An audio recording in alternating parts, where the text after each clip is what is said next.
everybody, I'm Tom Vasel. Welcome to another shelf review of the Dice Tower. We go through the Dice Tower library shelf by shelf, and I tell you why games are on it, and a little bit about each of them. Now, I will say this shelf, shelf 13E, is a very fluctuating shelf because many of the games here are not long for the library because I have other games that are going to replace them. But we'll see. Here we go. First of all, Britannia.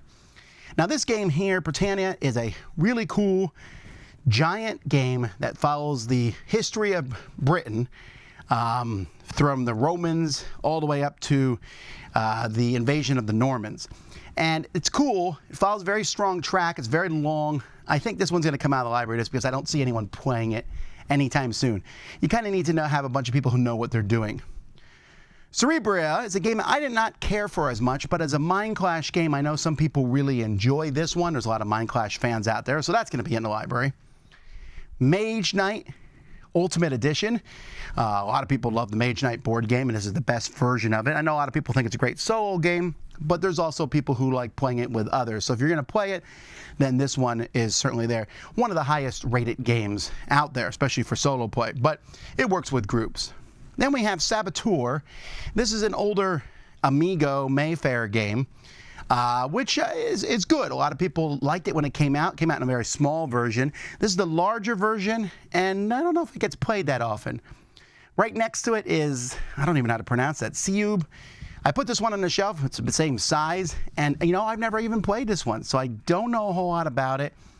Has some dice on it that are bouncing at the camera. Who knows?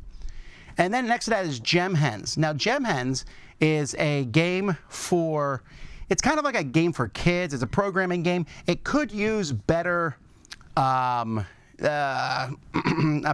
values, I think, but it's fine. But like I said, I think all three of those are probably not going to be long in the library. Then we have Isle of Skye. Isle of Skye, very popular game, a tile-laying game similar to Carcassonne in a few ways. Other than that, there's a lot more involved in it. A lot of people really enjoy this one. Core Worlds, a deck-building game. I just reviewed this game 10 years ago, actually, but it's a very solid game. I think it works better with fewer player counts. Then you'll notice a whole pile of Catacombs there. I don't know if we need all that Catacombs. I mean, we got castles and Catacombs. There's just a lot of Catacombs there. Catacombs is a flicking game, a dungeon crawling game, which sounds like it shouldn't work, but it really does. It's a game I very much enjoy. I don't know how often it gets played in the library, but you never know. Roll Through the Ages, of course, fantastic game. It's kind of a weird shelf for it to be that size doesn't seem to fit there. I might have to move it to another shelf at some point. But if you want to play one of the best roll and writes ever made, before the roll and write games were popular, you want to play Roll Through the Ages. And then Mutiny.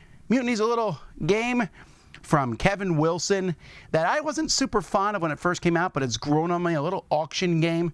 I might keep this one in the library just because it's worth, I think it's worth sometimes going back and playing some of these older, little nicer games. What's my favorite game on this shelf? Ooh, that's a tough one. There's no game here that I love, love, love, love. I know that most people it's going to be Mage Knight, but I think for me, it will be Roll Through the Age. No, Catacombs. What am I saying? I really do like Catacombs. Roll Through the Ages, you almost had it. Anyway, that's another shelf in the Dice Tower library.